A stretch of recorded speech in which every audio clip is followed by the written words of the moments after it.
Hello indie game fans and welcome back to I Dream of Indie. This is Ole Gamer Joe with another review for you. Today we are looking at Death End Request 2 on PC Steam platform, releasing on August 18th of 2020.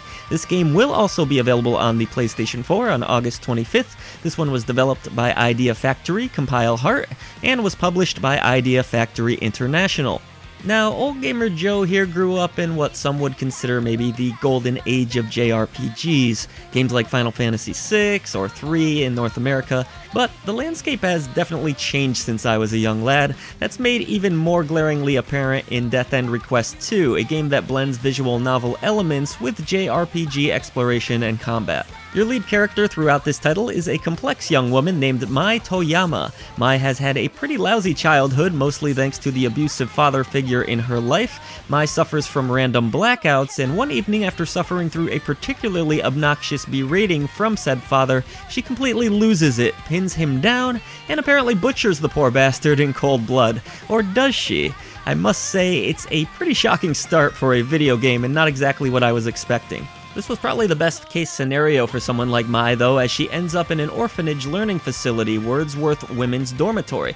Mai fits in much better here and quickly meets some new friends. Perhaps some, like the rambunctious Rotten Dollheart, would be interested in being even more than friends. Eventually this all leads to a bigger quest, with Mai trying to locate her long-missing sister. Upon discovery of a USB stick which is said to hold the secrets of the world, she gathers more and more dark evidence leading to her whereabouts.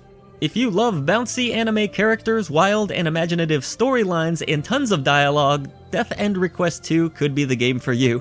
While a vast percentage of this game is reading through the mostly well-written and fairly well-acted dialogue, you will eventually find yourself exploring the surrounding areas outside of the dormitory. Exploration is pretty simple for the most part in this game. You'll move around a rather simplistic dungeon-like area, collecting treasure, walking through hidden walls, and taking down a pretty wide variety of unique and interesting monsters who inhabit these locations.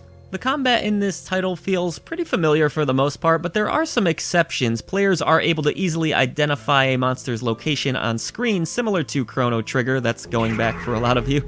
So should you want to avoid an enemy encounter, dodging around foes is never much of an issue. Once you do engage, however, you'll be greeted with the Triact system. While perhaps seeming a bit daunting at first, it's actually quite simple to get through these enemy encounters.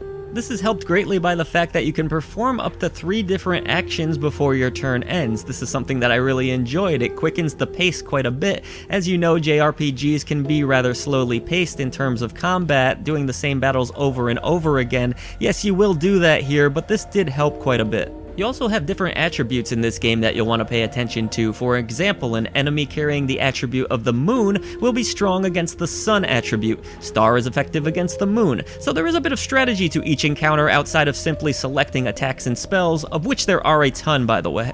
My favorite part of this combat system, however, had to be knockbacks. Should a certain attack or ability have knockbacks, enemies will be sent flying like a pinball, potentially bashing into one another. Not only does it look pretty hilarious, it also helps to emphasize the importance of knowing your own location and from which angle you want to attack.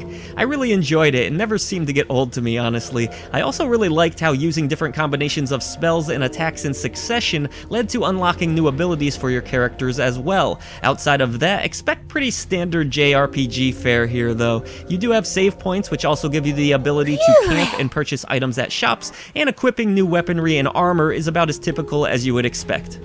Overall, I did really enjoy this combat system quite a bit, and the writing of Death End Request 2 is quite enjoyable as well. There's tons of personality and charm in the characters that you meet, and the combat is fun to experiment with. That said, I do think there are some pacing issues here. Being partly visual novel, these sections can really drag out. They are helped a bit by the fact that you can select different areas of the dormitory to explore, and eventually you'll even be making some choices, but I found that many of these conversations, while enjoyable for a time, were far too long-winded. I was wanting to get back into the dungeon crawling and monster killing about 20 to 30 minutes sooner than I was actually getting there. Granted, you do have the ability to skip dialogue, but at the risk of missing information that can be pretty important to the story. Graphically, Death End Request 2 isn't exceptional in any real way, but it looks solid enough. Environments in the explorative dungeons look a little bit on the bland side, as do the monster designs. The 3D sections of the game get the job done though, but don't expect anything mind-blowing here. No real graphical effects of interest, and I must say you're going to be crawling through a lot of what feels like the same environments in this game for a long time.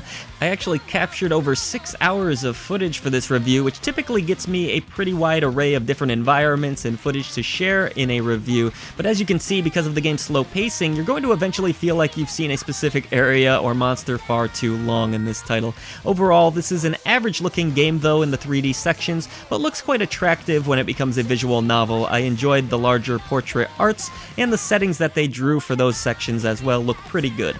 As far as sound design goes, it's actually a really great soundtrack that they've put together here. It's very moody, very atmospheric, orchestrated pieces, some good piano, very well done. JRPG fans are going to almost certainly enjoy this one. Sound effects are mostly effective here too, though some of the voices can get a bit grating, to be honest with you, particularly as phrases are repeated ad nauseum. Death End Request 2 is a game of two halves. You have the visual novel segments, which fans of that genre will love, though even I, as a fan, felt like they ran on a little bit too long, perhaps. And then you have the 3D combat dungeon crawling areas, which will appeal more to the JRPG fans. If you love both of those genres, this is going to be a game you might want to consider looking into. I enjoyed the dark, mysterious story, which does manage to bring some comical moments with it despite the overall tone, and I think the combat system creates a pretty fun playground to mess around with. There's tons of content here regardless, I just wish that the pacing had been a little more evened out. Still though, Death End Request 2 is a very enjoyable experience. Eat this! Go away! Phew! Defeated! I'm powered up!